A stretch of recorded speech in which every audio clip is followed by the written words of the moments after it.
Halo semuanya, jumpa lagi dengan saya di channel Tenis Semana. Kali ini saya akan membuat tutorial cara pengecekan kerusakan pada MMC di HP Vivo Y12. Untuk Vivo Y12 ini di daerah saya sangat banyak kawan dan mulai hampir punah. Karena bisa dibilang satu minggu itu ada servisan masuk, kerusakannya itu di MMC semua. Di sini saya tekan tombol on off.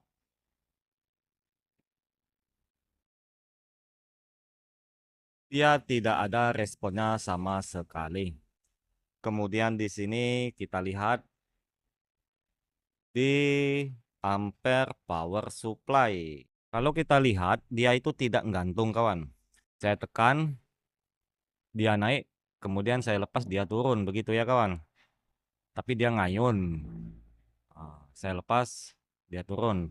Dan perhatikan lagi. Saya lepas. Jadi begitu pergerakan ampere power supply. Kemudian di sini kita pasangkan kembali baterainya dan kita hubungkan ke laptop. Hubungkan kabel datanya. Kita lihat.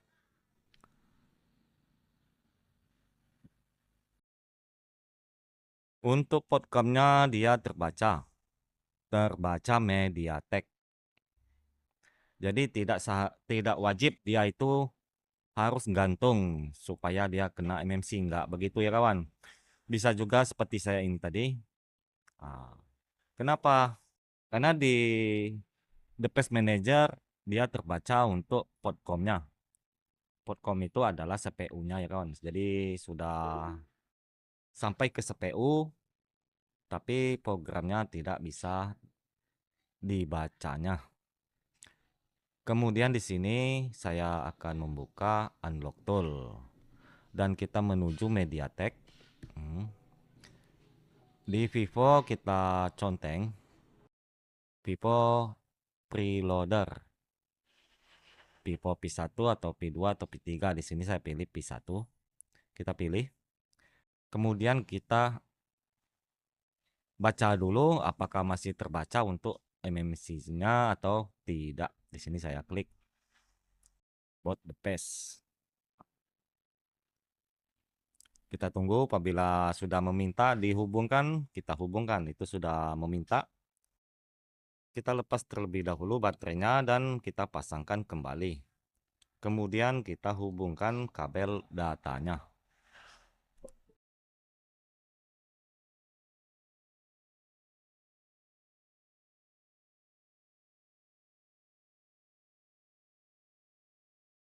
MMC-nya masih terbaca dan tipenya PD1901BF.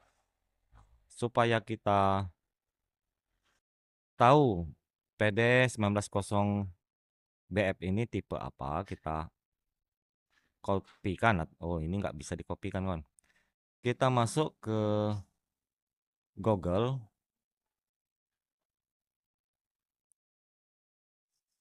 Kemudian di sini kita ketikkan tipenya tadi, kita lihat lagi. Tipenya PD1901BF. PD1901BF.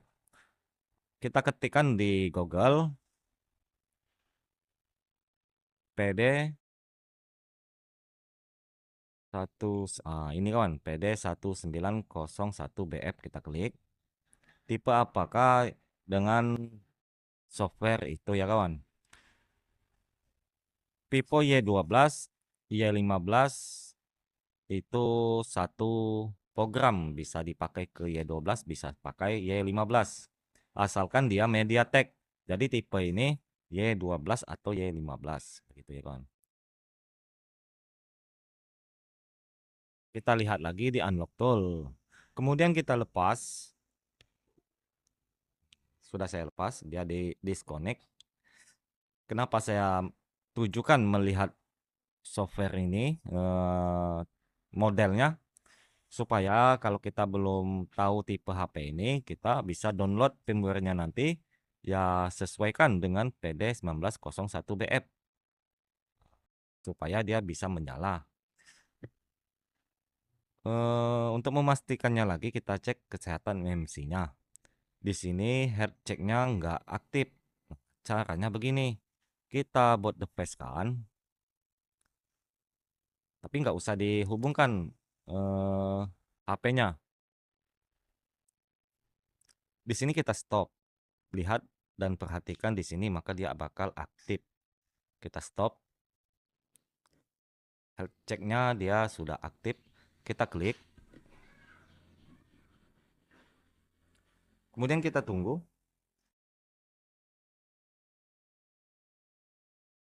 Di sini belum saya hubungkan, saya pasangkan kembali baterainya, lalu saya hubungkan.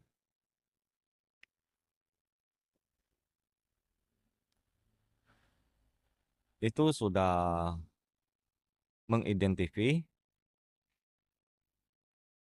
Nah, benar saja di sini sudah bermasalah. Untuk SLC terbaca dia masih mantul, akan tapi untuk MLC-nya tidak bagus lagi. Di sini sudah ditulis MMC is urgent. Itu tandanya bermasalah, sudah rusak. Apabila kita mau mencoba memflashnya, ya silakan kawan, kita coba aja kita flash. Jadi kita cabut. Tapi walaupun berhasil, di waktu flash belum tentu HP bisa menyala atau bisa juga menyala akan tapi dia botlok atau bisa juga dia menyala dengan normal akan tetapi nggak bertahan lama. Bisa besok dia matot lagi atau 2 hari dia matot lagi begitu ya kawan. Nah, jadi tinggal permintaan si user aja. Apa memang dia minta sekedar nggak apa, ya sudah kita lanjut, kita flash. Yang penting sudah kita jelaskan. Di sini saya masukkan dulu firmware-nya Y12. Vivo Y12. Nah, kita klik lagi. Double klik MT6765-nya. Maka akan ter-add. Caranya tadi klik icon ini, maka dia akan seperti ini. Kita cari untuk firmware-nya. Nah, begitu ya kawan. Cara mengadd-nya. Kemudian di sini kita coba untuk memflashing-nya. Kita flash. Continue. Kita pasangkan lagi kabel baterainya. Kita tunggu apabila dia sudah meminta untuk dihubungkan ya kita lanjut menghubungkannya. Kita lanjut menghubungkan kabel datanya.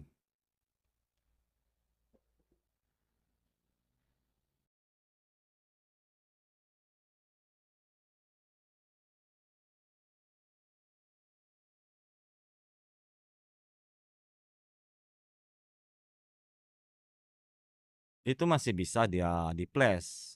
Tapi ya percayalah sama saya kawan, nggak bakal awet sebelum dipartisi.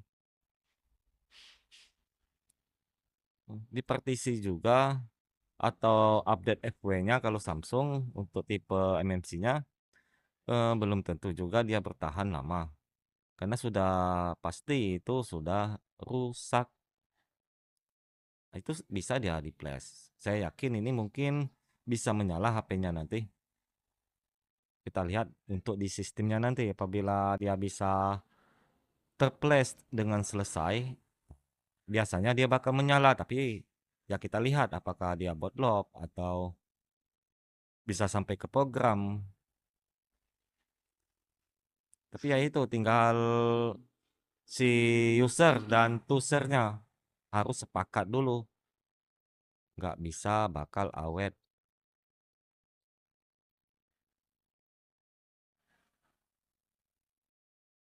Itu masih proses. Lanjut aja kita tunggu ya kawan. Proses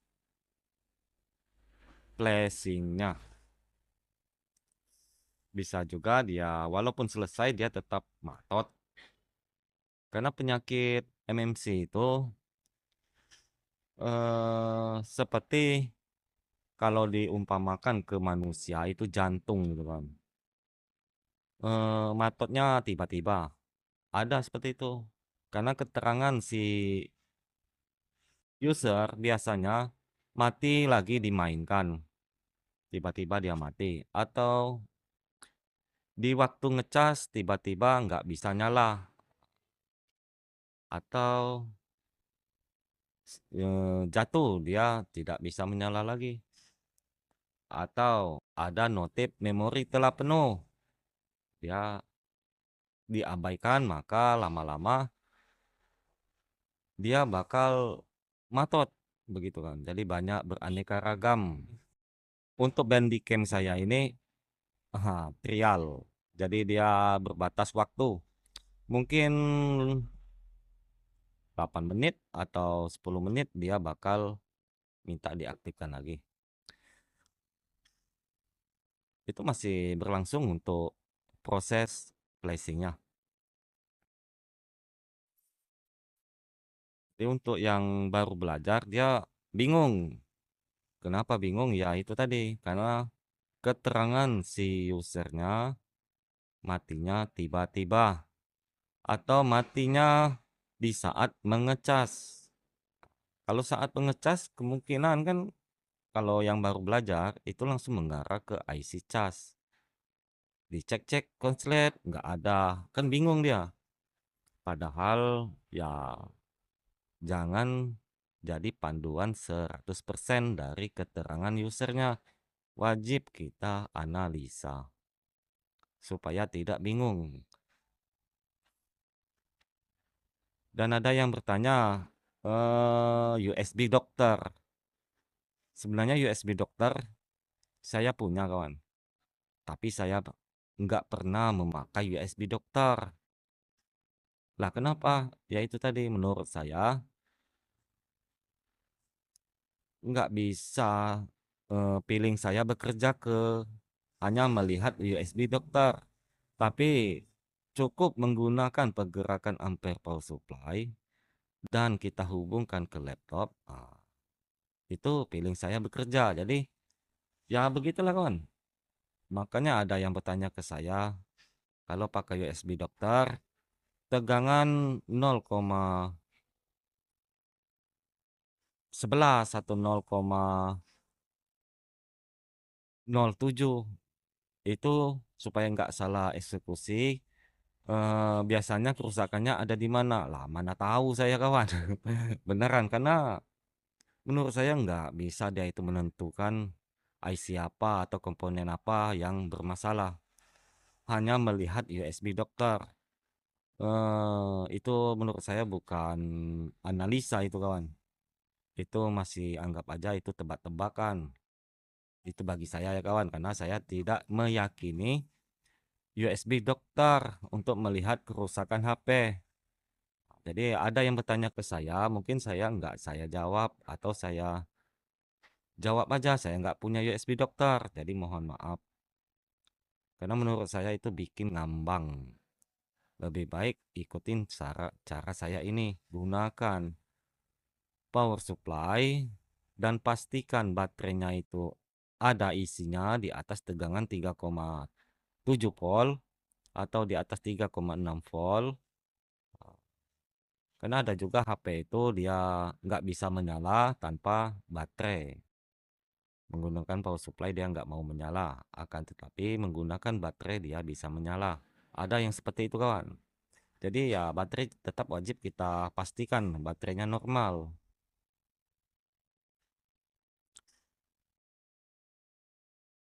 Dan pahami pergerakan ampernya.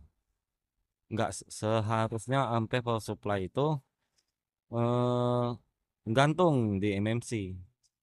Contohnya HP ini tadi dia naik kemudian turun. Naiknya juga dia ada sentakan atau ada ayunan dan lepas dia turun begitu kawan.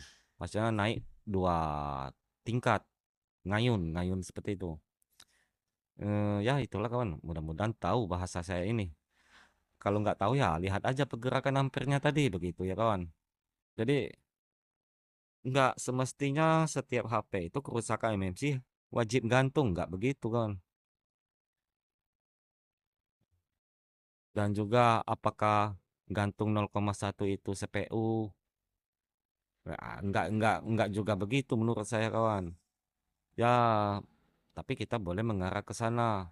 Pertama ya kita hubungkan lagi ke laptop. Kalau dia terbaca berarti CPU-nya itu sudah terbaca. Bisa juga kita cek MMC-nya. Apabila MMC-nya itu bagus, ya boleh-boleh aja kita angkat CPU-nya. Mungkin CPU-nya itu minta ACP begitu kawan.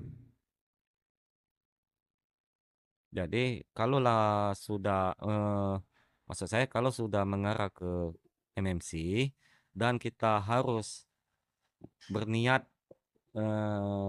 inisiatif mau ACP, ya usahakan kita punya box. Nah, itu sudah ada, itu sudah menyala. Itu kawan, sudah menyala.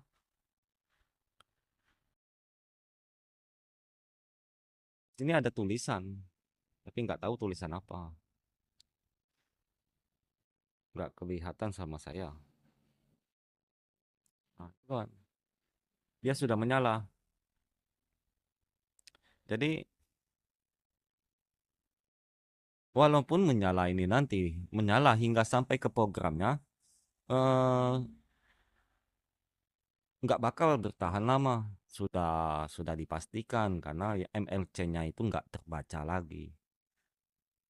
Masih mendingan MLC-nya masih terbaca kan, tetapi dia persennya apa 10 hingga 20%. Nah, nggak masalah itu masih masih lumayan lama dia.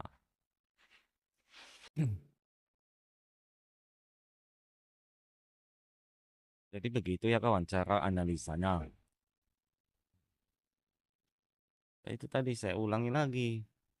Apabila menggunakan USB dokter dan minta saran sama saya supaya tidak salah eksekusi, mohon maaf ya kawan, saya nggak bisa jawab. Beneran. Karena saya tidak menggunakan USB dokter. Walaupun saya punya. Mana ada tutorial saya menggunakan USB dokter. Ah, begitu ya kawan. Karena menurut saya, feeling saya nggak bekerja kalau menggunakan USB dokter. Jadi untuk apa saya menggunakannya? Bikin saya ngambang aja.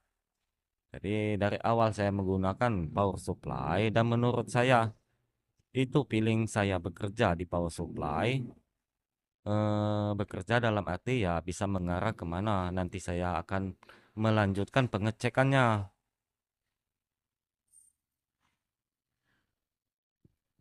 Jadi gunakanlah alat yang bisa Anda pahami atau feeling Anda bisa bekerja.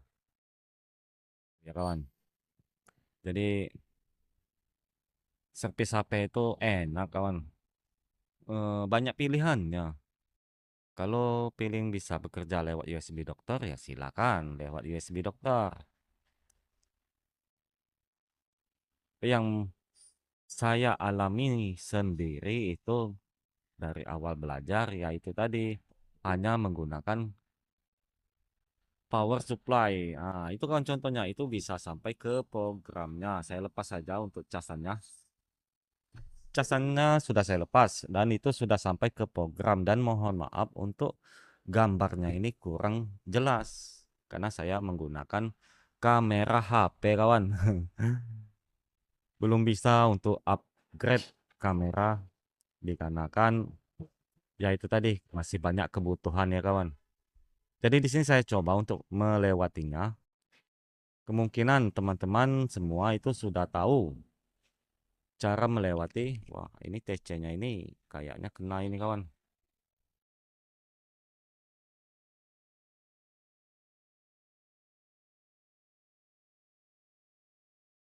Nah, saya lanjutkan aja kawan. Ini TC-nya ini sering, wah salah pilih saya. Bahasanya yang saya pilih itu bahasa apaan itu tadi kawan? Kembali.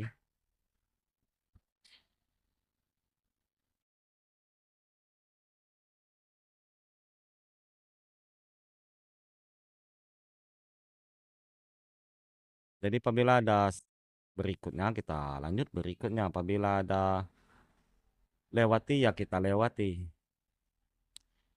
hingga sampai ke programnya kembali.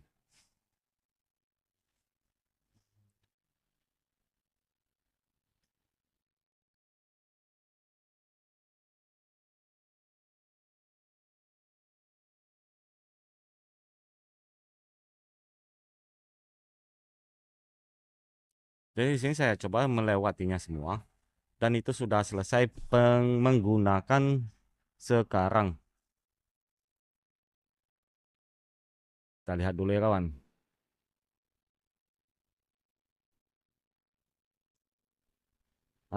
Itu contohnya sudah sampai ke programnya.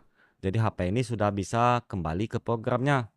Tapi enggak, yang urgen itu tadi nggak bakal hilang kawan, tetap masih urgen. Dan tentunya nggak bakal awet. Begitu ya kawan.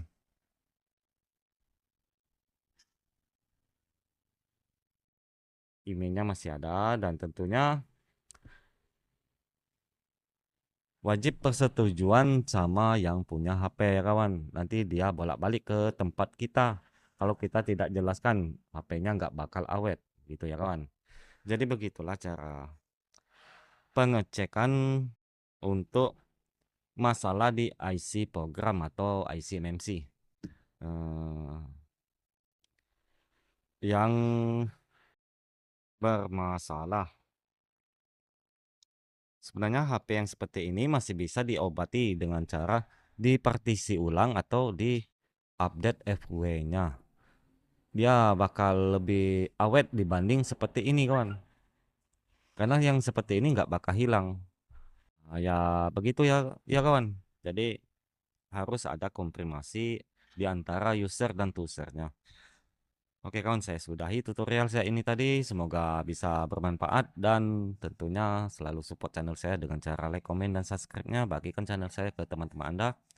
Dan tentunya yang telah berlangganan, saya ucapkan terima kasih. Yang belum berlangganan, silakan klik berlangganan supaya saya gas untuk video tutorialnya kawan. Yang mau alat servis yang saya gunakan seperti saya ini, silakan klik link di deskripsi dan lanjut jajan di sana. Dia menuju ke Shopee. Jajan aja di sana ya kawan. Pasti mantul.